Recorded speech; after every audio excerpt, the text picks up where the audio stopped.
நண்பர்கள் அனைவருக்கும் வணக்கம்.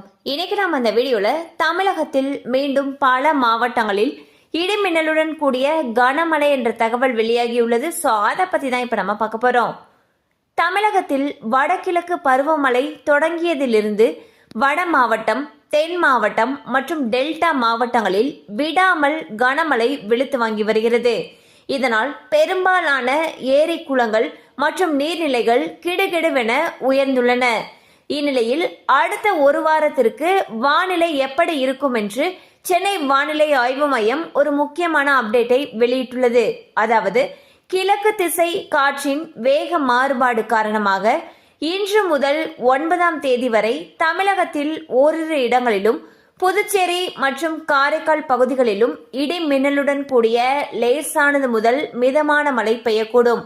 அதேபோல 10 முதல் 13ஆம் தேதி வரை தமிழகத்தில் ஓரிரு இடங்களிலும், புதுச்சேரி மற்றும் காரைக்கால் பகுதிகளிலும் லேசானது முதல் மிதமான மழை பெய்யக்கூடும் என்று தெரிவிக்கப்பட்டுள்ளது.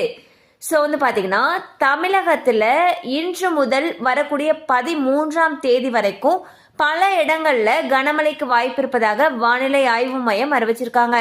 ஸோ கனமழை அதிகமாக பெய்யும் பட்சத்தில் அந்த பகுதிகளில் இருக்கக்கூடிய பள்ளி கல்லூரிகளுக்கு விடுமுறை விடப்படுவதற்கான வாய்ப்புகளும் அதிக அளவில் இருக்கு.